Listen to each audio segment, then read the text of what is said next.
So we Oh, wore the same shirt to work again, eh? funny how that happens. Same hat too. Not the same hat though. My hat says Justin on it. Oh yes, yeah. One Justin of actually those. is a brand. Yeah, Yep, yeah. I saw it on what's that show? The Montana show, Yellowstone. Yellowstone. Okay, mine's built, made in Calgary, Smith built. Cool. It's made in Calgary.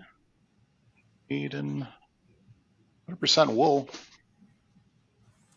So in it Mexico. begins. So it begins the cowboy cosplay.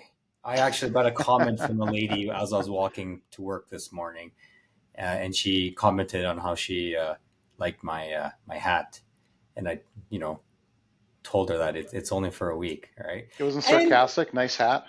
I know I don't know what her state was, to be honest, but this is my theory about Calgary, or not, maybe not about Calgary as a whole, but a lot of new. I met a gentleman last night. Actually, he's been living in Calgary for the last 15, 20 years, and he's yet to own a cowboy hat. And I feel that most Calgarians, or most new Calgarians, especially Hmm. that we've noticed, like demographically, that there's been a lot of interprovincial migration, or just people from other countries moving to Calgary. And it is, when you look at it, it's kind of novelty, right? I call it cowboy cosplay. But within a year, I think almost every new Calgarian ends up buying a hat of some kind. It could be just like the free one that they get with a case of Hmm. beverages, or it could be at the dollar store and you buy one for a couple of dollars. The kids want to get involved, or you buy one on the grounds, right? But people don't go much further. You might get a shirt like this, but not as many people are going to get a belt buckle like you're wearing, right? Or Should I boots. show it off You, for the video you want to viewers? stand up? Sure. Check out that buckle, right? Where which event did you end to get that thing? So yeah, my first time going to anything in Calgary here for the Stampede Week was in 2014. So the year after I joined Canaccord, Hmm. and that was the Bull Shooters event. I won't go into the details on that, but it's an event. They do them throughout the week, I guess. But there was an industry event on a particular day for financial industry, Yeah. and that time I came without cowboy hats, so I bought one at the Stampede grounds area. Hmm. And after that, actually, we had a party with the Canaccord people that year, and all the Calgary guys had these belt buckles. So our Edmonton branch manager at the time decided to get us some belt buckles too. And of Mm. course, now this is the 2014 event. The Hmm. 2015 event didn't happen because oil prices went down to whatever they went down that year. And actually, we went a good number of years without doing any of those events. But Yeah. lately, since post COVID, we've been doing these annually now again, eh? So it's an interesting thing you bring up right there. And what I, aside from the cowboy thing, and the one thing I'll also add about Calgary, and not to knock Calgary about it, because I've been, this has been home for me for the last decade and a half. Mhm. But unlike Edmonton, I feel that there is this underlying culture, this Western culture, this cowboy culture here, rancher, I lump it all together, Western, Hmm. in Calgary. And so when you come into, as a new person from wherever, you sort of, either embrace or at least you recognize it, right? In Yeah. Edmonton, but it's 1 week. It's a week and a half of like full on Western, and then there isn't something quite like that anywhere else. I feel in Yeah, the rest no. of the country. Certainly not in Edmonton. And with that, Well, the one Edmonton nice always thing about, had the Canadian Finals rodeo in November. That was kind of our thing back in the CFR day. was, And I yeah, that's remember right. when I was a kid, I got a cowboy hat, Yeah, and my dad had the whole cowboy outfit and boots and everything. And my dad's an immigrant from Austria, so yeah. he took that on, like he took on that Western culture right after coming here in the 70s, I guess. In And fact, yeah, we the black hat is Edmontonian more, Aaron, and the white hat that's is what I heard. Calgary, Yeah, right? yeah, yeah. That's why we're wearing these, right? We're the I Edmontonians guess. representing here in Calgary. Yeah. But it is not a monoculture, but it's certainly the Hmm. underlying pervasive theme, right? And it's exemplified during this week and a half, and then the rest of the year it's just kind of like But anyway, so we dress up like this for fun, but also just to kind of show that we're supportive of all things around here. what you brought up though about like oil prices crashing and there wasn't like much events like that industry event that you talked about happening, whether it was pandemic or elsewhere, really. But you do find, especially like cyclicality, the sentiment of the space of the air, especially in Calgary in Stampede, will ride with generally the price of oil. And one Hmm. thing I will take a look at in particular over the next week, and whether it's this afternoon or around the grounds or just kind of word of mouth and hearing who's having events, who's hosting events. And so I will look and see who are the vendors taking people out or offering to take people out. Who is something sold out? What is the sentiment in the crowd? Who's putting up signs and sponsoring? One of the biggest things they see, it's like the chuck wagons. What is the auction? How much does it cost for a company or a group of companies to sponsor the chucks? And on the side of the chuck wagon is you'll see advertisements, and who's advertising that, right? And do So those are people the still want to do that? Companies still oh want to do that? yes, Put their ads on the side of the chuck wagons after all the oh crashes and absolutely. stuff they've had and Well, now they have three controversy? instead of four, right? Like they've changed it up a little bit, but Yeah. what it is notable, right? You'll see it, and it becomes a bit of a big deal. So who is that? Who's sponsoring? I'll take an eye on that. Just it's sort of like a sentiment check, right? Mm-hmm. Literally cowboy boots on the ground, sort of investigations. But any of the tents that I might be attending this week, or just the signs around, and who's sponsoring breakfasts, things of that nature, hosting them. That's what I will take a look at, right? In particular, because I think as a family, we're not going to the grounds this year because it's just Mm-hmm. it's expensive and it's tiring and all of that. So we'll find other things to do. And on that But topic, I will say that the event I went to back in the day, that Bullshitters event, was sponsored by the mutual fund industry primarily. And yeah. I went a couple of years in a row, I think 14, 15, 16. And I did see, case in point, I did see a gradual downtrend in the size of that event. It originally was at I think the TELUS Convention Center, is that what it's called? The bigger one Hmm. downtown. And then Yep. they moved it to some hotel. So it got progressively smaller. And that's probably a good representation of the mutual fund industry and the money, at least the money that they're pouring into sales for, wholesalers and all that, probably has been shrinking. And we see that constantly in the outflows of mutual funds and inflows into ETFs, which a lot of the fund companies have as well, but they are, of course, lower profit.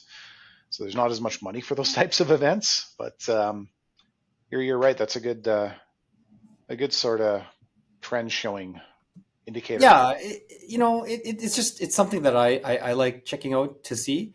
Hmm. And if I take a quick look right now, apparently this year the Chucks $3 million, just over $3 million was the auction this year, and the Hmm. high bid $210,000 by a mechanical company, right? Still a So lot of money at play. yeah, and so this $3.1 million that was raised this year on the auction was well higher than last year, and last year was apparently 2.75. So again, when the oil price is like much lower than what it is right now, the prices are going to drop, right? And so again, it's a sentiment check to see the type of companies that are bidding for these things and who, for better or for worse, is spending it on it, right? So anyway, that's one of the things that I'll take a look at. Anyways, I want to talk a little bit about a little personal finance journey of my own. As I journeyed down from Edmonton to Calgary yesterday, I stopped at Cross Iron Mills Mall. Hmm. If it's a mall, it's more like a glorified outlet mall, right? Yeah, Uh, kind of like what's outside Yeg, right? it's The airport. exactly, yeah, it's just like that, maybe a little bit bigger. Mhm. And yeah, stopped at Bass Pro Shops because I needed a tent for camping in a couple of weekends from now. Okay. And I just kind of reflected back on kind of my spending habits over the years. How now I was a little bit of background. I was kind of really brought up with, by my Austrian dad, um, being very frugal with my money. And you be frugal with your money. Every dollar that you don't spend on something is a dollar you can invest, and then that investment becomes more dollars. So you really want to cut back how much you spend on things to have more down the road. But I kind of think about that. I've gone through this, the life cycle of, when you're in your 20s and 30s, when you're scrimping, first coming out of college, you're not making a lot of money, you might have debts to pay, need to pay a loan on your first car and whatnot, and then 30s paying your mortgage, things like that. And then it makes sense to be frugal. We've talked about that before. Stuff to cut out of your life to reduce your expenses. Things that where money gets wasted a lot: cars, entertainment, house, food. But then you get to a stage in your life where you suddenly have more income than you need. You are saving enough. You've got a good financial plan that shows you have a solid retirement plan in place, and you still have a surplus of income. Why would you not want to spend that money? Does one get any enjoyment from seeing that money in their RSP or in their TFSA? Does it still make sense to be frugal? And this, case in point with camping, I'm kind of thinking back to my friends and I, they're mostly high school friends. We've done this camping weekend since 2002, I think. So we're going on over 20 years. This is our first post-COVID camping thing because I guess we had trouble organizing this in the last Mm-hmm. couple of years. And back in the college days, it was basically four to a tent. Whoever happened to have a tent, they'd bring their tent, and we'd rely on that cooler full of beers and cheap beers and hot dogs. And this time I'm thinking, I'm going to spend some money. I'm going to glamp. I bought myself a gigantic 12-foot by 12-foot tent and as well as a cot, like a nice comfortable cot and a new sleeping bag. And instead For of using one, all my for old, you, just for just for me, you. yeah. And this is like a no kids thing too. Like there's no kids allowed at this camping thing. Um, and and yeah, I've paid up for an entire site for myself. I might even put some chairs in my tent in case it's raining, so I can like have a nice little Yeah, relaxing area. hospitality um, suite there. and yeah, so what I'm getting at is, I didn't hesitate to spend over $1,000 on a tent, cot, and sleeping bag. It was the And hockey playoff, the bet. That's what this is where the it was money the went. money I won from that. Yeah. Well, I also didn't hesitate to, Seven to waste Panthers. money on gambling either. So, but the thing is, we have to spend that money on ourselves at some point. I know families and whatnot. For me, it's myself, but it doesn't make sense to keep living frugally. And talking to clients as well, people are of the same mind. This is the nice thing of having a financial plan. It gives you that assurance that you've got enough money for retirement, for your kids' education, for an emergency fund, and you have then that freedom to spend. And you should spend. You should enjoy your money. And I'm not saying spend your money on tents and stuff or RVs.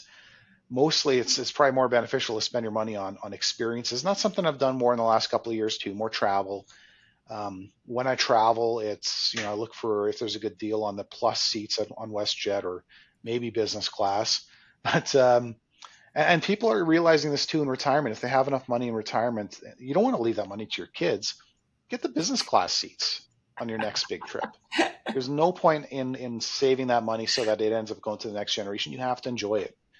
And anyways, that's kind of a revelation I had a little bit on my own, and I think a lot of other financial pros talk about that too.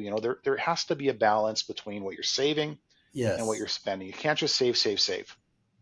I think it's very difficult for a lot of people to. It's not flicking on a switch, That's a and challenge a lot of people have in retirement. Yeah, they still live frugally.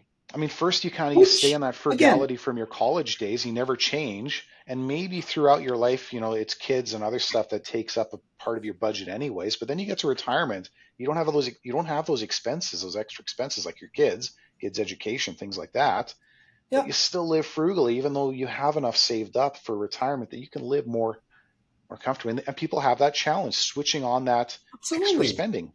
Well, think about that. I mean, whether it's Austrian or Korean or any, I actually don't think, I can't think of a culture off the top of my head or that says that they're spendthers, right? That Well, Americans and they're all, Canadians mostly.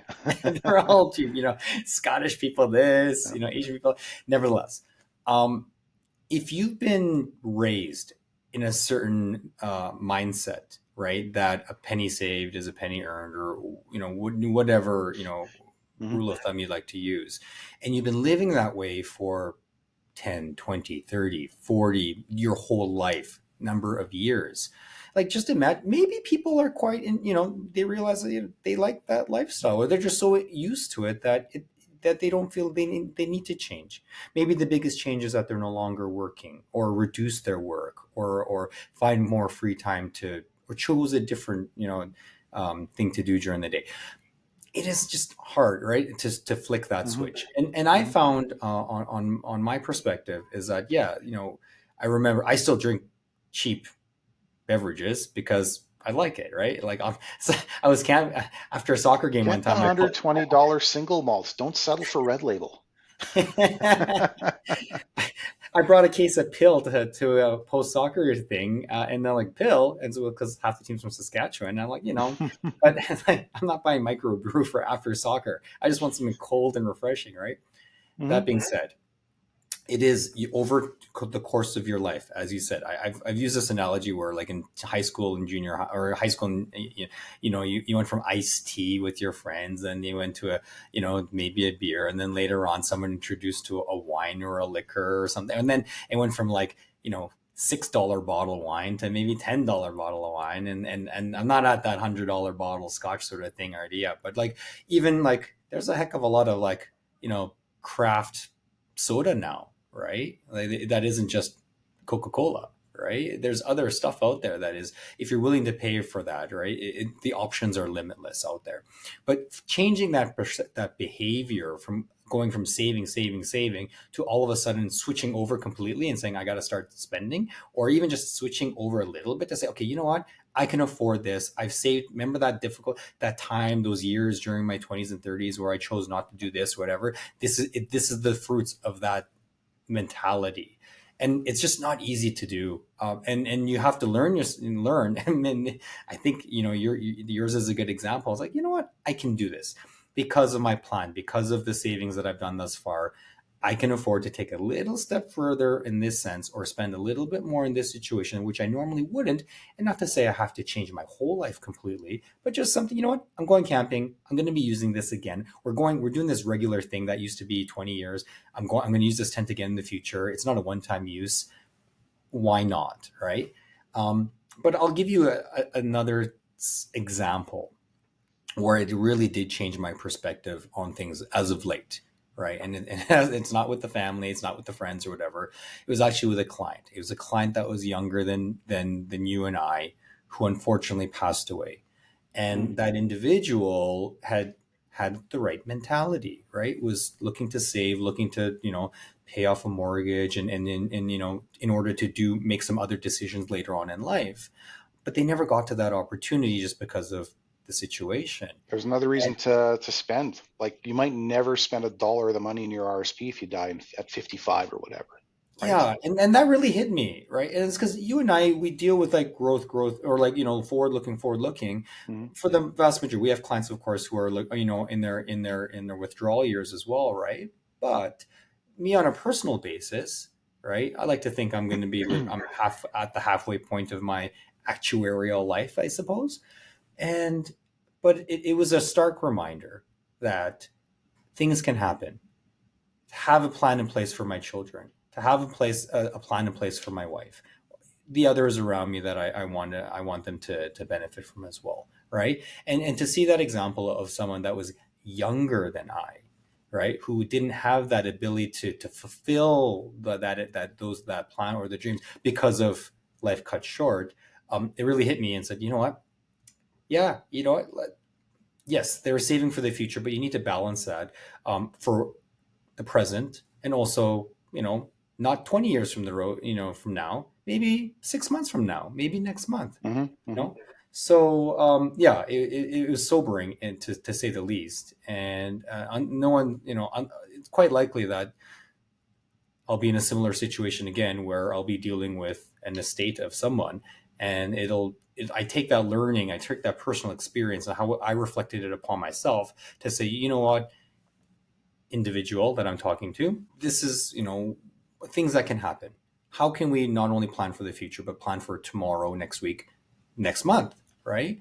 And so I take your example about the glamping thing, with wholeheartedly, because you want to enjoy yourself, right? Some might say it's how much is it really camping, but you're still camping in a tent, right? You just have a bigger Is tent that for a yourself. rent in an RV or something? But just on your point, I was thinking of a former client of mine years back, and he passed away. Oh, it's got to be almost 10 years now. And it was another case, guy in his 60s who really saved, lived a very frugal life, and Did hated his did job. quote unquote the right Absolutely. thing, right? Did the Yeah, right yeah, thing, yeah. And he right? hated his job. That's the other thing. We have to get to the Yeah. point in our life where if we hate our job, we got to, if we're in a position to quit and do something we actually like, let's do it. But he hated his job, but it paid him well. And his reason of dying actually was he got into a fight with his boss and died of a heart attack on the spot. And that's like the worst case scenario, like to be doing something that you hate because you think you need to do that to have the money to retire, and then not having a retirement. All that money ended up going to charities. He didn't have any beneficiaries, so it went to some good charities, but Uh-huh. that was not his intent. That was not why he scrimped and saved all those years. Yeah. Yeah, we're always forward thinking, and on a math basis, you're right. You can see that. Oh, if I save $1 now and I Mhm. compound it for 20 years instead of 5 years, or 2 years, it's going to turn into something else, right? But that opportunity cost, the life, the Mhm. decisions that you gave out, you sacrificed in order to reach that number down the road. You know, I might pull this formula on the spreadsheet over 15 columns across, but what if it just stopped 3 years or 4 years across, right? Like Never know. Yeah, uncertainty. we can never plan that. Yeah, and so I'm sorry to hear about that your past client in that situation, and again I feel for my client and their family, and but it really, I don't know what aside from that, like, did you take away a personal learning? Have you been able to effectively share that experience, or that that um, I mean, that's it. And I'm information? sharing it here again. I've shared it with other clients. Exactly that. Don't do that job that you hate, especially at that age, like into his 60s. And he could have retired. Like year by year, we did the annual reviews and said, yeah, you can retire now if you want to. But he Mhm, just wanted mhm, to earn some money. And maybe there's the other thing too, that people find value or personal value in the work they do, so they feel they have to do it because they get bored if they're not working, or they don't feel that self-worth if they're not working. So they you achieved a got to goal. find something. You got to find Yeah. something and explore things. Explore different pastimes. Maybe you like to travel. Maybe you just get enjoyment working as a Walmart greeter or something like that. If you like people, and this is a guy who liked people. I think that was it. He liked interacting with people. Hmm. Um, Actually, the job that he did was a tarot card reader, and believe it or not, you can make good money doing that. And and he just liked doing that with people one on one. And maybe there was Yeah. something else he could have done or a different way he could have done that. He did actually kind of do a little business for self on the side doing that. Mhm. So that was maybe the way to go and just quit that job. But it's unfortunate. And again, having a plan in place, or the development of a plan to be able to see, or at least have an idea, right? That, oh, perhaps it is, I can make a different decision in my life earlier than I Mhm. may have expected, right? Maybe it's a little bit longer, right? Or whatever the case, but at least there was something underlying that helped support perhaps a change in some way, a change in lifestyle, a change in spending habits, as you shared with us right now. Um, it helps, right? Going blindly and saying, all of a sudden, oh, you know what? I listened to a podcast and said I should just spend more money, right? Like, I'm going to go do that tomorrow, right? Like, I mean, maybe, That's let's different. see, right? Different based But on what your life, what part of your life yeah, stage you're at, right? if So. it gives you more confidence to say, you know what, I can do that, or Mhm. I And a can lot bring of somebody. millennials are getting to that hump now. They're getting over that hump where now they can and should consider spending more. It's complete reversal of the advice that we were giving them in their 30s. Now, kind of think of It's a enjoying progression. life. It's a progression. Exactly. Yeah. Yeah. Student loans are paid off. Yeah. Oh, the debt servicing is manageable. The credit card debt might be eliminated. Line of credit is only touched upon if needed. It's open, but it's available. The mortgage, if there is one, or the rental living costs are within budget. Oh, look at that! I have an extra $50, $100 Yeah. a week or a month in order to be able to do something with. I can top up an account here, or maybe I go splurge and go try to fly to Florida to see Game 7 for a once in a lifetime experience, potentially, right? Just changing my background because the sun kept blinding on the camera, and this is a very nice painting that Erica has in her office of downtown Calgary. Downtown Calgary. So She has no idea I we're doing think a podcast in here.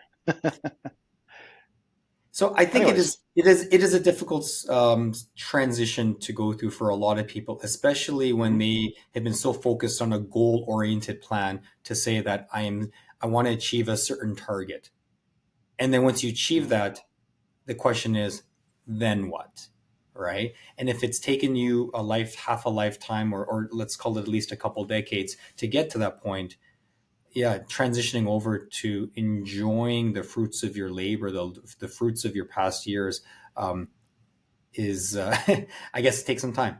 I think some people might receive that quite easily, but I think a lot of people have a difficult time in doing so. So Hmm. behaviorally, it's not going to be as straightforward as just okay, I'm going to go spend because you'll feel guilt. You'll feel guilt at first, right? Be like, oh, why did I go for dinner that night, or why did I buy that slightly nicer bicycle, car, whatever, tent, Hmm. right? Getting over that guilt and recognizing that you've given yourself that opportunity and the wherewithal, the financial capability in doing so. This is you, this you're rewarding yourself, right? But again, value wise, guilt wise, it's very much a head game, right? Talking about behavioral investing, I think you wanted to talk a little bit about that too, in terms of straight up investing decisions that we make. I think on a high level, one of the questions that came up recently, and the markets as of this week, before the S&P 500, for example, and the Nasdaq were at all time highs, and a large of it, for better or for worse, has been driven off of a certain thematic area. In this year, 2024, it's sort of AI is sort of the flavor of the year or the past year. And one of the questions that came up was that, oh, all of a sudden I have an investment, let's call it Nvidia in this case, theoretically, it's doubled or doubled and then doubled again. What should I do with this thing? Should I sell it? Is there more upside? The hardest question, buying is simple in a lot of ways. You can rationalize an investment in something quite easily, right? Hmm. Selling is always the more difficult decision because you're going to be selling either for whatever reason. Right? Take away the financial, but like, am I selling to rebalance? Am I selling because it's moved up quickly? If I sell now and it goes up even further, like people who sold Nvidia last year, for example, are you going to have regret in selling it? Maybe you sell something and it goes down. Then like, well, if it goes down a substantial amount, is it down to where you were when you first bought it? There, it's did I what was the mistake, quote unquote mistake, or what was the decision process, making process I had initially in the first place to make that first investment, to invest into this in the Nvidia, and then has that changed? Has that process changed for the next time? People will Hmm. always think about buying, buying, but selling at a loss, selling at a gain, right? The result of that first decision, it's so much harder to do. And while I don't own any Nvidia personally, I'll give you another example I do own. And other clients have been involved in as well, is in the diabetes, what you want to call it, the weight loss thematic. And Eli Lilly, for example, it's getting on close to $800 billion American, I believe, market cap, roughly speaking. It is like the largest now U.S. Healthcare pharmaceutical company, and is largely weighed on because of the expectations of their obesity drug. And at the beginning of the year, it had, in 2023, for example, let's just say it almost doubled, roughly. Just let's assume that's doubled. And then in January, you're like, what do I do with this thing? It's doubled. Well, if you held it on again, it's up another 40, 50, 60% on any, situation. And then, but rationalizing that to say, what do I do? Is the theme staying the same? Has it changed? Is it overvalued?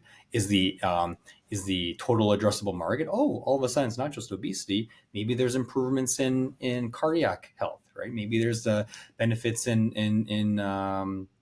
reduction of joints and surgery, right? So Hmm. it is a situation that situation, Eli Lilly, Novo Nordisk, the other related names, in at the end of 2023, is like, what do I do with this thing? What do I do with it, right? And suffice to say, there might have been some rebalancing. There might have just been some people who let it go, continue on and let it grow. But it's not an easy decision. And Did The my folks my who have screen? NVIDIA, it's not easy to do. TSM, you brought up Yeah, on the did my screen. screen share for you? It shows Yeah, up. I haven't done yeah. this before on Riverside. Like here's my example. I mean, this is a stock. I bought it back in like 2002 at I think $5 a share, and I think I sold it at like 10 in 2005. I thought, what a great double. And this is the Hmm. thing too. You can make a great trade. You made, to make a doubling over the course of a couple of years is great. And it was a neat stock. They made, at that time they weren't as well known. They made, microchips. They were in Taiwan, and people wanted to buy China, and of course China adjacent at that time. Hmm. But like, look at what this would have been if I held on to it all these years. $182. This is at the forefront of the AI revolution. They're the ones who don't know who Taiwan Semiconductor are. These are the guys who actually manufacture the NVIDIA chips and the Apple chips, and I think the Qualcomm ones as well. Um, You remember back in past podcasts, I made this story, this example about how there was like vibranium in this one little part of the world, right? Or there was mhm, unobtainium in this other planet, and right now TSM, it's like the place that makes all these high quality chips is in this one island mhm, that run, the supply of all that basically supports this whole ecosystem is localized in one little place, and in this situation, like it, how are other things going to be changing because of these new language models? So ultimately, it's it's a hard to say. stock. It's a stock that got away for me, and because of my behavioral. I guess maybe it's a conservatism that I made this gain. I didn't want to hold the stock while to see it go down again back in 2005 or whatever, Hmm. and so I was compelled to sell it. And again, it's a fallacy we all make with investments, Yes, where you know either we tend to do the exact opposite of what we should. We hold on to these crappy stocks, and I've got some of my portfolio still that keep going down, I'm going to thinking they're going to sell it when it recover for gets some back to reason. 100, right? I'm going to Exactly. sell And it why when I should get it go back to to 100? even. Why do we have that anchor point of it should go back to 100? There's no reason why your stock's going to get better.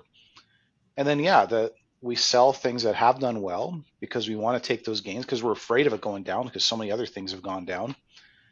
And and we sell too early. I mean, this is again why I just try to stay out of stocks now. I can't make these decisions smartly. I just own Yep. But everything even and rebalancing, rebalance. Yeah. even And rebalancing, right? rebalancing helps. If you take a little bit out of the thing that went up the most and put Hmm. into things that went down, you're not completely making that decision because that it may still go against you and the thing might still go up that went up and then you're still owning that.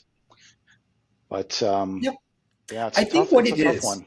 the way I look at it is that if you apply the same process and you adhere to that process over time, you stick to your knitting, you stick to that methodology, you're generally going to do fairly well. It's when you deviate, right? All of a sudden, like, oh, I have my FOMO. I'm going to start switching in and, you know, going all in into crypto or going all in into AI, right? When you were always like a 60/40, for example, investor, you see Steve down the road or, Jane across the street and like, oh, chatting at the barbecue that, oh, hey, what do you think about that NVIDIA, right? No, no, no.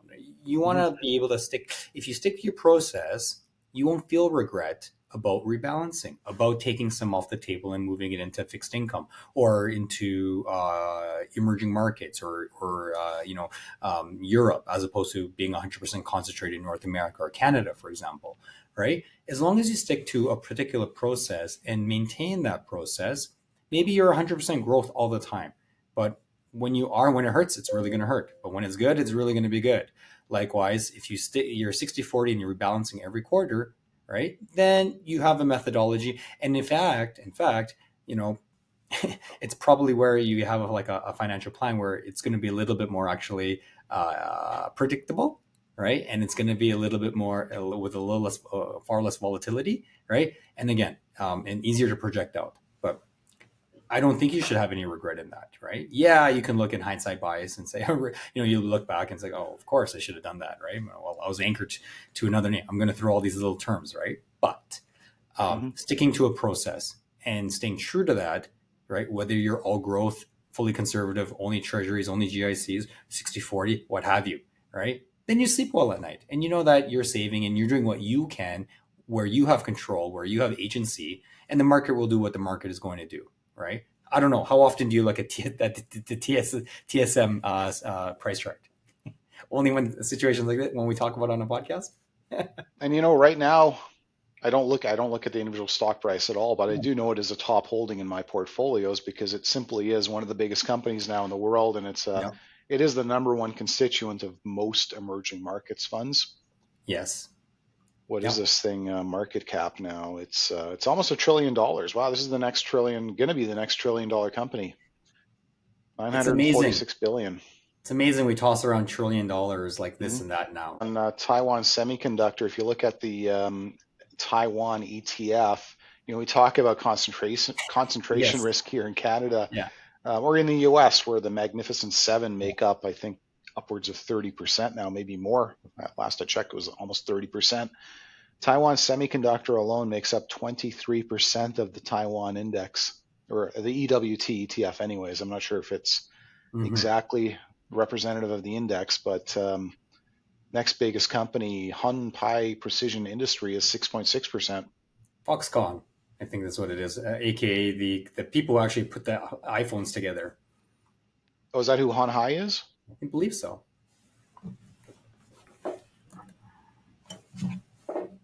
Oh, yeah, it is the biggest supplier to Apple. So they probably, yeah, Foxconn is their Yeah. website. So that's their, It's better known as Foxconn. Yeah. yep, yep. You Interesting, know, interesting.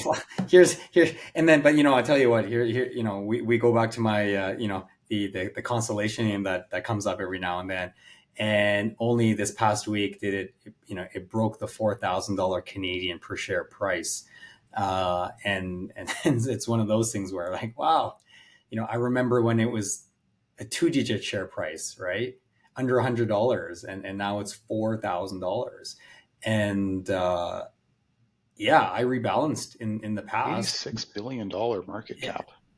Canadian, yeah, and Yeah. but I rebalanced a little bit at the time. I had a need, the down payment, and I joke with the family, the one I'm related to by marriage, right, and say that opportunity cost. I mean, it would have been fairly illogical to kind of let it ride completely all the way up until this point, right? And we had a need. We wanted to buy a home and start a family.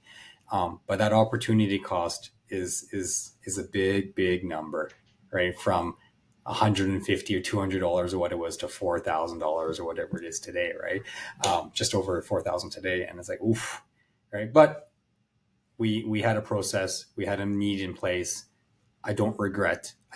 My wife jokes is that like we're still living in this house that we've been in for over a decade now, and it's because the regret of selling it is now, I've manifested into this house, and so it's like I need to keep into this house, right, and stay in this house, because of the price difference, right, of what I sold to help pay for the down payment, but again, a behavioral sort of thing. And when she made that comment, I had a chuckle because like I never thought about it that way. And it's like there probably is some psychological subconscious thing in my mind that says yes, the difference is tremendous. So I actually live in what is in my mind the back math, a very expensive home when in fact it A isn't. constellation home. Yeah. So we should caveat that with, a disclosure to our clients and any prospective clients that that's not a normal experience owning a stock and seeing Yes. it grow like that. Yeah. That's not how, you don't come to Justin No. and me to explode your investments by owning some The super a problem, the super thing is that concentrated position in one stock that goes to the moon. You it know, didn't happen overnight. It didn't go to the moon overnight, right? yeah. And that's the thing, is that if you rebound, but you still, to see it continuously grow, the satisfaction of seeing something grow and be able to maintain their process, that growth of that investment, right? There is absolutely not only a financial benefit, but there is a mental psychological benefit on that that says, hey, you know what? Because I stuck to a process, because I was confident, and I reviewed, and I monitored, and the fruits of that holding, that long term holding, has come to a certain point, right? Who knows what will happen next year, or 2 years from now, 10 years from now, another 10 years Hmm. from now? But boy, it is the psych the psychological benefit, or the value of that is um, reinforces certain investment behavior for better or for worse, I think. Yeah. But And in there's this case, I think your more for the better. there's your experiences you had owning that thing. Some Drawdowns. 25% drawdowns. Yeah, which is not Um, uncommon in the general and market, right? this is We saw not it bad during at COVID. all. This is No. a very steady stock, or has been in the past. If you look at, as a comparison, Nvidia, I Oh, think 60, would probably 80, look. 90% drawdowns over time. Apple's done it too. Yeah. What is this? Oh yeah, look at that. 80. It's got to be 80% off. It's kind of 85% off the high, 90% off the high, and then again Just after the financial crisis or during it. and just to make it in a little bit more in layman's terms, that is saying you had a share price of a company. Let's call it $100. You saw it go down all the way down to $10, 90% drawdown, and then Hmm. continue go back up and down and over time. So multiple times over the last decade or so in the chart that Marcus is bringing up, that price has gone down 60%, 50%, 90%. You would And have this is been like, another one. how do you even This, hold that?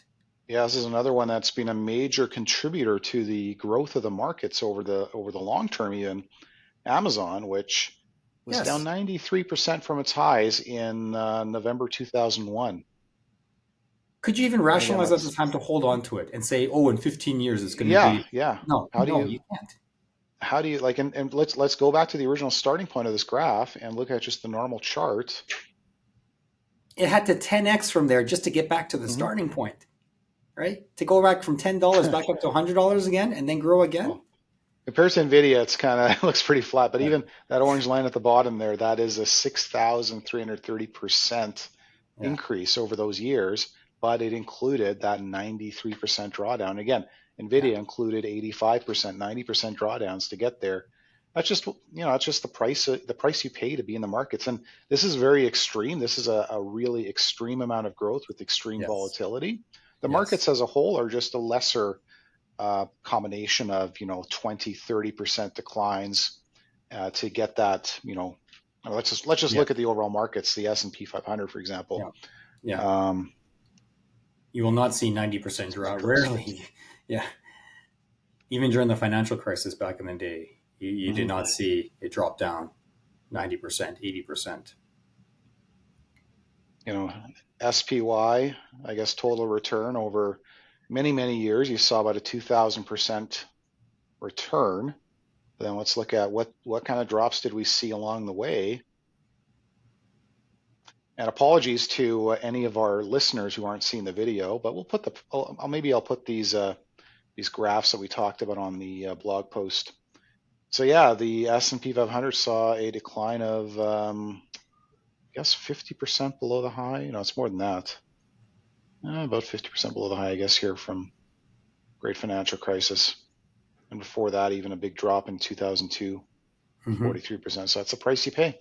The tech boom. Yep. Yep. It is the price of entry, the as they Hmm. say in as well, Price of right? admission.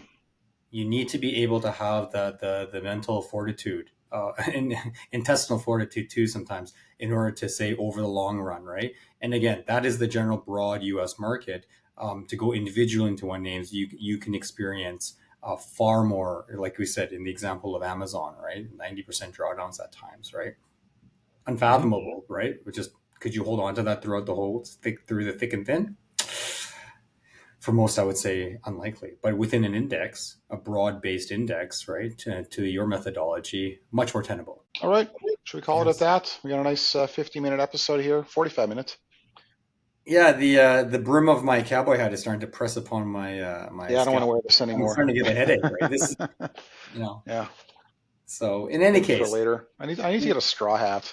It's probably a little bit better in the summer. what I would be curious to see as well is that as someone who isn't in Calgary as much as I am, I would love to hear your perspective of Stampede and what you saw over the next day or two Hmm. as a relative outsider in some ways, and see what Calgary looks like, what the sentiment is. There's the best of Calgary that comes out, 2 a.m. outside of a big tent, maybe not the best of Calgary, but as a whole, I'd love to hear your perspective in a week and see what you got out of 2024 Stampede. We'll try to make notes, I guess.